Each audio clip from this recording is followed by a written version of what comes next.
오늘 함께 예배드리는 우리 모든 성도 여러분들 주님의 이름으로 축복합니다. 눈이 너무 많이 온 게요. 아직도 남아 있습니다.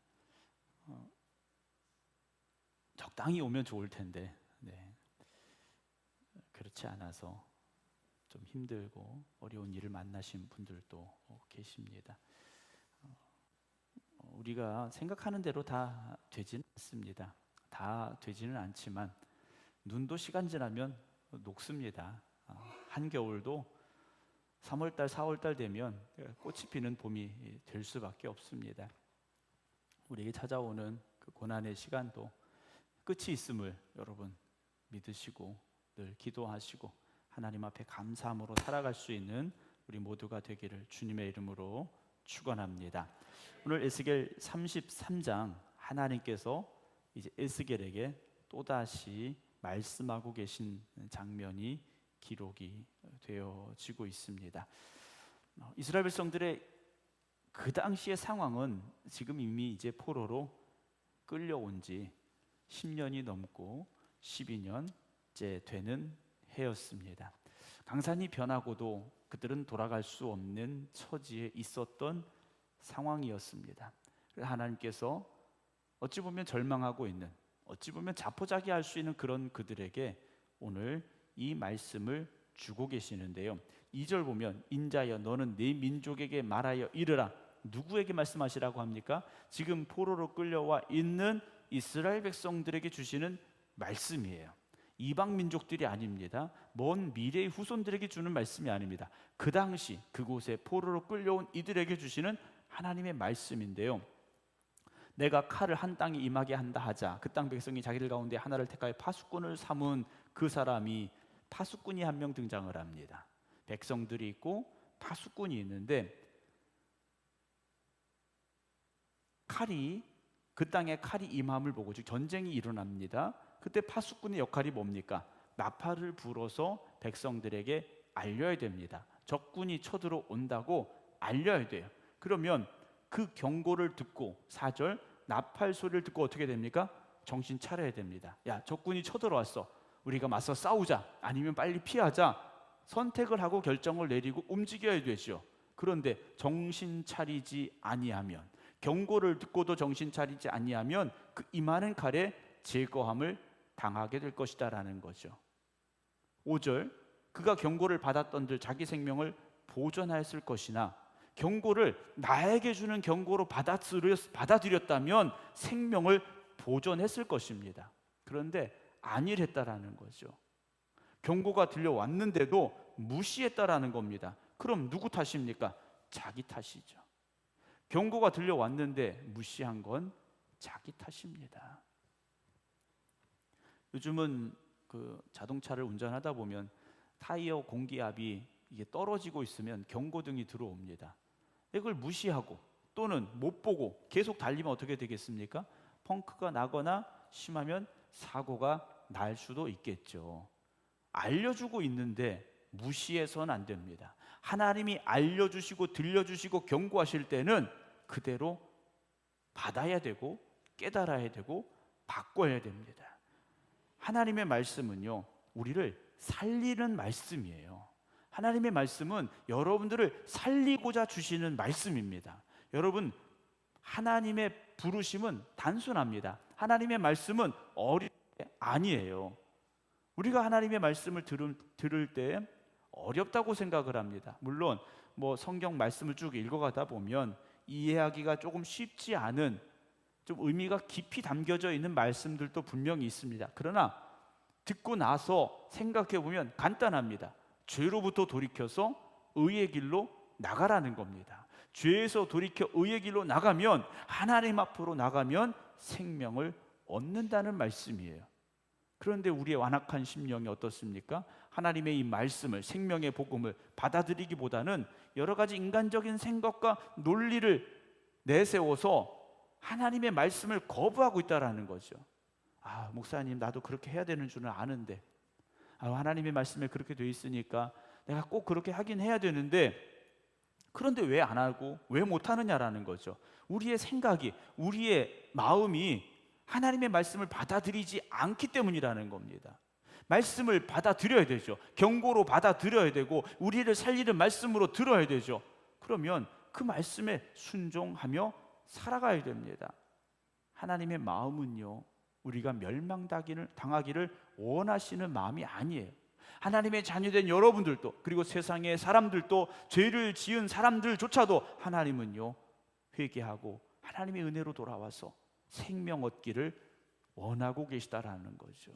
그래서 오늘 파수꾼을 세우셨는데, 그 나팔소를 듣고도 정신 차리지 않으면, 경고를 받아들이지 않으면 결국 자기에게 해가 돌아갈 수밖에 없죠. 6절, 그러나 칼이 임함을 파수꾼이 보고도 나팔을 불지 아니하여 백성에게 경고하지 않는데, 그 중에 한 사람이 그 임하는 칼에 제거되면 죽는다면 그는 자기 죄악으로 말미암아 제거되려니와, 죽은 사람도 자기의 죄 때문에 죽는 거지만 그 죄값을 내가 파수꾼의 손에서 찾겠다라고 말씀하셔요.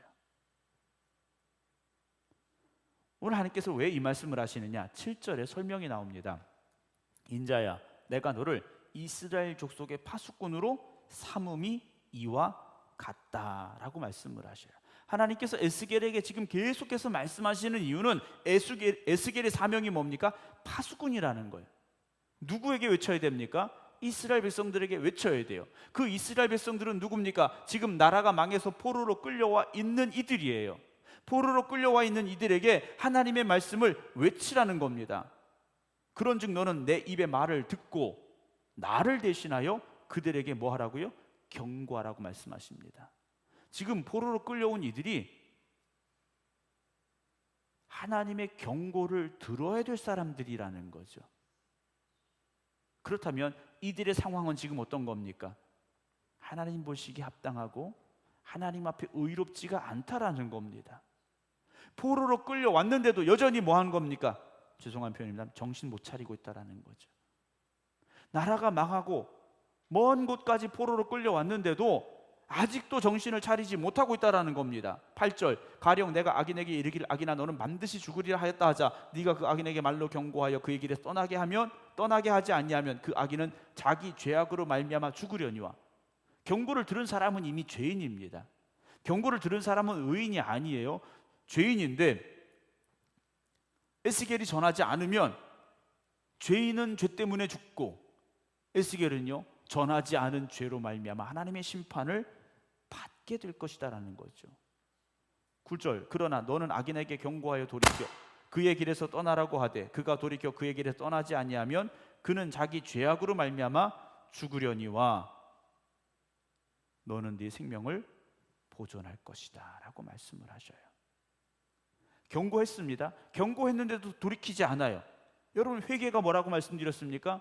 가던 길이 잘못됐으니까 하나님께서 되돌아오라고 말씀하시는 거예요. 방향을 바꾸라고 말씀하시는 거예요. 유턴하라고 말씀하시는 거예요. 그런데 그 사람이 계속 가는 겁니다. 무시하고 가요. 그러면 어떻게 되겠습니까?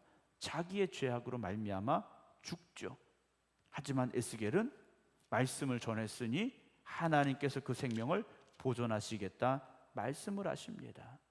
10절, 그런즉 인자야 너는 이스라엘 족속에게 이르기를 너희가 말하여 이르되 우리의 허물과 죄가 이미 우리에게 있어 우리로 그 가운데서 쇠퇴하게 하니 어찌 능히 살리오 하거니와 라는 말을 한다라는 거죠. 우리의 온갖 허물과 우리의 모든 죄악이 우리를 짓눌러서 우리가 그 속에서 기진맥진하며 죽어가고 있는데 우리가 어떻게 살겠느냐 탄식하고 있다라는 거죠. 그럼 어떻게 됩니까? 살 길을 전해야죠.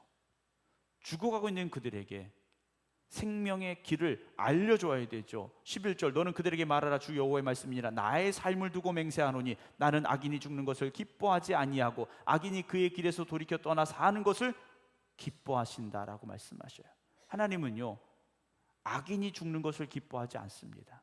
우리는 하나님 같지 못해서 악한 사람들은 벌 받았으면 좋겠고 악한 사람은 좀 안 됐으면 좋겠고 이런 마음을 우리는 가지고 있어요. 안 그러시죠? 네, 저만 하나님은요 그렇지 않으시대요. 하나님은 악인이 죽는 것을 기뻐하지 아니하신대요. 그래서 가인도 어떻게 하십니까? 살리셨어요. 가인도 살리셨어요. 이스라엘 족속아 돌이키고 돌이켜라 라고 말씀하십니다. 너희 악한 길에서 떠나라. 어찌 죽고자 하느냐. 그냥 죄인인 걸 알았는데 왜 그냥 그렇게 살고 있느냐라는 거죠. 그렇게 살면 죽는데 왜 그렇게 여전히 그 길로 가고 있느냐라는 거죠. 악한 길에서 돌이켜 죄악에서 떠나라고 말씀하십니다. 하나님께서는 그들이 살기를 원하시는 거죠. 구원받기를 원하시는 겁니다. 12절 인자야 너는 네 민족에게 이르기를 의인이 범죄하는 날에는 그 공의가 구원하지 못할 것이요 의인이라도 범죄하게 되면 과거의 그 의로움으로 인하여서 구원받는 것이 아니라는 겁니다. 과거의 의가 오늘의 나를 보증하는 게 아니라는 겁니다.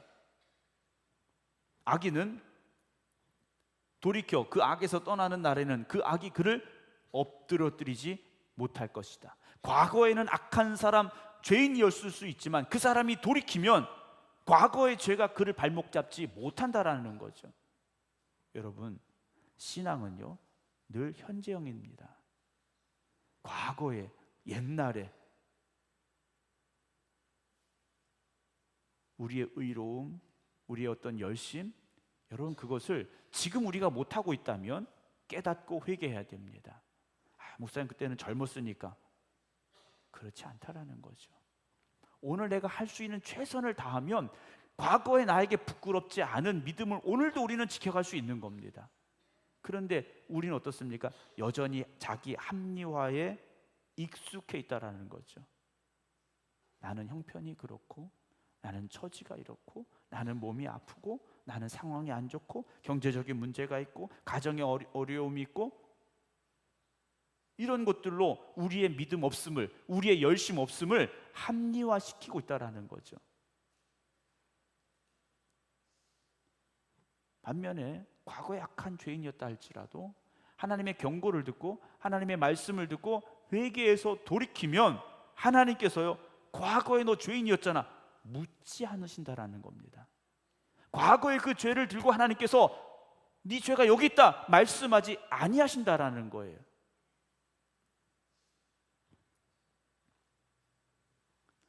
12절 마지막에 보게 되면 의인이 범죄하는 날에는 그 의로 말미암아 살지 못하리라. 13절 가령 내가 의인에게 말하길 너는 살리라 하였다 하자 그가 그 공의를 스스로 믿고 죄악을 행하면. 의인이 있었어요. 너 정말 잘하고 있어. 너 정말 믿음 잘 지키고 있어. 하나님이 칭찬하셨어요. 그런데 그걸 믿고서 스스로 교만해서 죄악을 행하면 그 모든 의로운 행위가 하나도 기억되지 않는다. 그가 그 지은 죄악으로 말미암아 곧 그 안에서 죄로 말미암아 죽는다 하시는 거예요.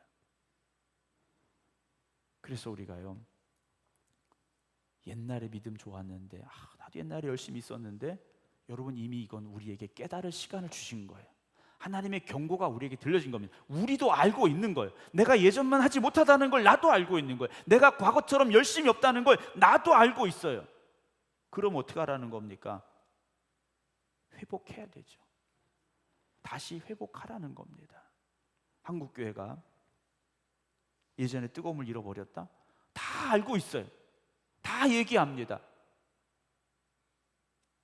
그럼 그 다음에 어떻게 해야 됩니까? 다시 회복해야 된다라는 거죠.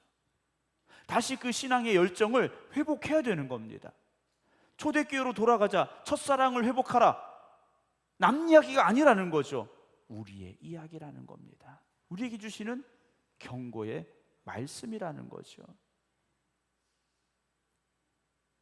14절 보면요 가령 내가 악인에게 말하길 너는 죽으리라 하였다 하자 그가 돌이켜 자기의 죄에서 떠나서 정의와 공의로 행하여 저당물을 도로 주며 강탈한 물건을 돌려보내고 생명의 율례를 지켜 행하여 죄악을 범하지 아니하면 그가 반드시 살고 죽지 않는다 하셨어요. 아무리 악한 악인이라도 회개하고 돌이키면 하나님께서 생명 주십니다. 세리장이었던 삭개오, 이 사람도요 어찌 보면 구원에 대한 갈망이 있었던 사람인지도 몰라요. 그러나 그의 입에서 나온 게 뭡니까? 내가 남의 것을 토색했으면, 내가 잘못하셨다면 4배로 갚아주고 다 돌려주고 회개하고 내가 변화되겠습니다라고 고백하지 않습니까? 어떻게 되겠습니까? 예전의 죄를 묻지 아니하시는 거죠. 16절 보면요, 그가 본래 범한 모든 죄가 기억되지 아니하리니 그가 반드시 살리라. 이는 정의와 공의를 행하였습니다. 정의와 공의, 하나님의 말씀입니다. 하나님의 말씀을 그대로 행하였으니 반드시 살 것이다 라는 거죠. 17절, 그래도 네 민족은 말하기를 주의 길이 바르지 아니하다 하는도다. 그러나 실상은 그들의 길이 바르지 않다라고 말씀하셔요. 하나님이 하시는 게 공평하지 않아. 하나님이 뭔가 지금 잘못하고 계셔 라고 그들이 말하고 있는데 실상은 그들의 길이 바르지 않다라고 말씀하십니다. 여러분, 이미 말씀드렸어요. 여러분, 하나님에게 잘못이 있겠습니까? 하나님에게 실수가 있겠습니까? 하나님이 뭔가 착각하시겠습니까? 아니죠.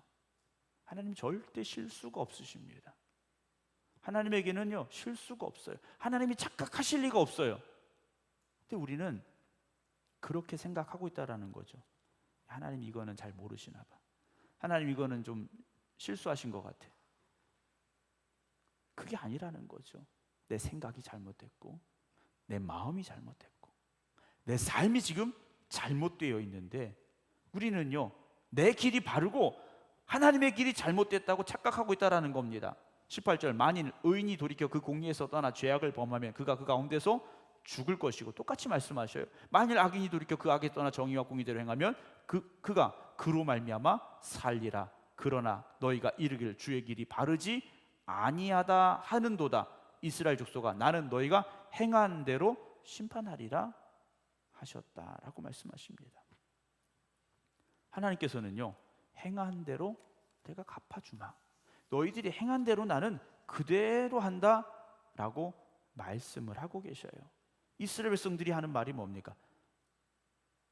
포로로 끌려온 그들의 의로움을 주장하고 있고 그들의 억울함을 토로하고 있다라는 거죠. 그러나 하나님께서 하신 말씀 뭡니까? 너희가 잘못했다라고 말씀하시는 거예요. 21절에 우리가 사로잡힌 지 12째 해 10째 달 5째 날에 예루살렘에서부터 도망하여 온 자가 내게 나와 말하기를 그 성이 함락되었다. 예루살렘 성이 무너질 때 도망쳐 나온 한 사람이 지금 에스겔이 있는 이곳까지 왔어요. 와서 전하는 얘기가 성이 함락됐다. 이 말이 뭡니까? 돌아갈 예루살렘이 없어졌다라는 얘기예요. 포로로 끌려온 이들은 예루살렘에 돌아갈 날만 기다리고 있는 겁니다. 다시 고향으로, 다시 예루살렘으로 우리가 언제 돌아갈 수 있을까? 언제 갈 수 있을까? 그것만 기다리고 있는데 성이 함락이 된 겁니다. 파괴돼 버린 거예요. 돌아갈 예루살렘이 없어진 겁니다. 22절에 그 도망한 자가 내게 나오기 전날 저녁에, 그 사람을 만나기 전날 저녁에 하나님의 손이 에스겔에게 임하여 에스겔의 입을 여시더니 다음 아침 그 사람이 내게 나올 그때 내 입이 열리기로 내가 다시는 잠잠하지 않았다. 하나님께서 에스겔의 입을 잠시 닫아 두셨어요. 하나님 다시 열어주셨어요. 그래서 에스겔이 하는 말이 뭡니까? 내가 다시는 잠잠하지 않겠다. 하나님의 말씀이라면, 하나님께서 전하라고 하시는 말씀이라면 내가 그대로 전하겠습니다. 에스겔도요, 자기의 인간적인 생각을 가지고 하나님 내가 어떻게 이런 말 합니까? 하나님 이런 말은 내가 할 수 없잖아요. 이런 생각을 가졌던 것 같아요. 그런데 이제 에스겔이 뭐라고 말하는 겁니까? 하나님 내가 다시는 잠잠하지 않겠습니다예요. 24절, 인자야 이 이스라엘의 이 황폐한 땅에 거주하는 자들이 말하여 이르기를 아브라함은 오직 한 사람이라도 이 땅을 기업으로 얻었나니 우리가 많은즉 더욱 이 땅을 우리에게 기업으로 주신 것이 되느니라 라는 이야기를 하고 있구나 라는 말씀을 하셔요. 이들이 하는 얘기가 뭡니까? 하나님께서 아브라함을 택하시고 부르셔서 가나안 땅으로 인도하셨어요. 그리고 그 땅을 주셨어요. 아브라함 딱 한 사람 때문에 그 땅이 하나님으로부터 아브라함에게 주어진 땅, 아브라함의 후손들에게 주어진 땅이 됐다라는 거죠. 그래서 이들이 하는 말이 뭡니까? 우리는 아브라함보다 훨씬 많아 이거예요. 그러니까 하나님께서 이 땅을 우리에게 기업으로 주신 것이 될 거야 라고 말하고 있다라는 거죠. 여러분, 착각하지 말아야 된다라는 겁니다. 과거에 하나님께서 그렇게 하셨으니까 지금도 우리에게 똑같이 그렇게 하실 거야. 아브라함은 어떤 사람입니까? 하나님의 말씀을 따라서 거기까지 온 사람이고, 하나님의 말씀에 철저히 순종한 사람이고, 하나님이 인정하신 믿음의 사람이었지 않습니까? 그러나 지금 이들은 어떻습니까? 25절 에게 이르기를 주 여호와께서 이같이 말씀하시되 너희가 고기를 핏째 먹으며 너희 우상들에게 눈을 들며 피를 흘리니 그 땅이 너희 기업이 될까 보냐? 너희가 칼을 믿어 가증한 일을 행하며 각기 이웃의 아내를 더럽히니 그 땅이 너희의 기업이 될까 보냐? 하나님께서요, 그렇지 않다고 말씀하시는 겁니다. 그들이 믿고 의지하는 것은요, 하나님이 아니라는 겁니다. 아브라함처럼 하나님을 믿고 의지하는, 하나님을 경외하는 신앙이 아니라 자기들의 힘을 믿었고요, 고기를 핏째 먹었고요, 우상들을 돌아보았고요, 가증한 일을 행했고요, 이웃의 아내를 더럽혔다라는 겁니다. 그러면서도 하나님께서 우리는 이렇게 많으니까 이 땅을 우리에게 주신 것이 될 거야, 그래서 우리 여기 데려오신 거 아닐까? 이런 생각을 했더라는 거예요. 하나님 말씀하시는 건 뭡니까? 그 땅이 너희의 기업이 될까 보냐? 아니다 하시는 거예요.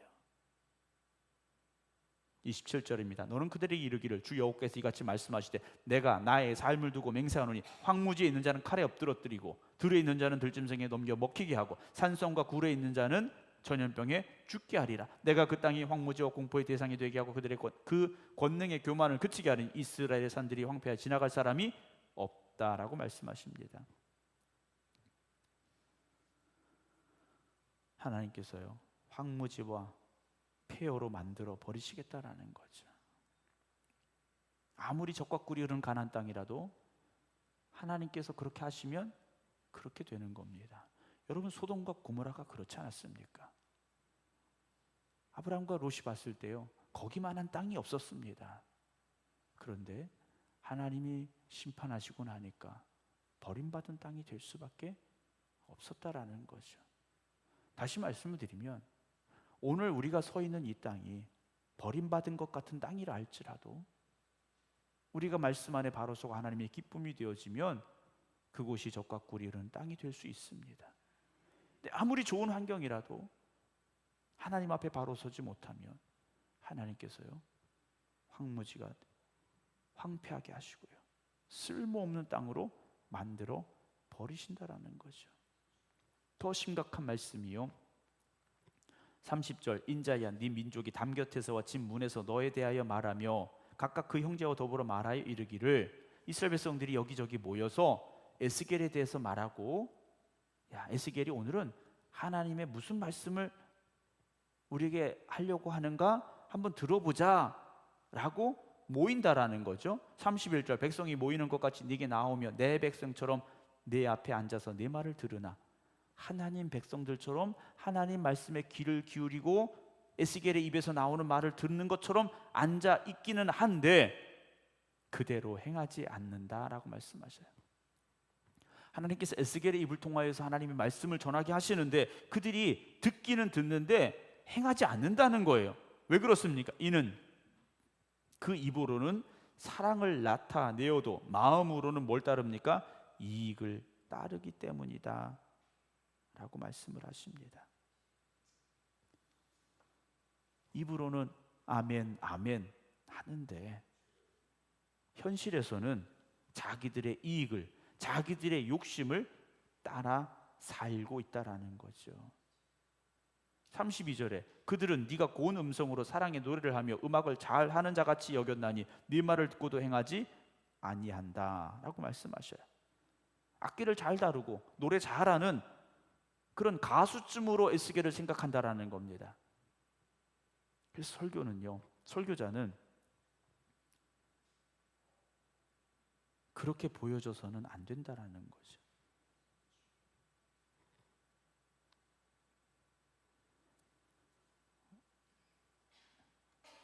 가슴에 찔림이 있는 말씀을 전해야 되고 전하기 힘들지라도 그런 말씀을 익힐 수 있는 설교자가 되어져야 되고 듣는 이들 역시 그런 마음을 가지고 하나님의 말씀을 들어야 됩니다. 이들은요 듣고도 행하지 않았습니다. 33절 그 말이 응하리니 응할 때는 그들이 한 선자가 너희 가운데 있었음을 알리라.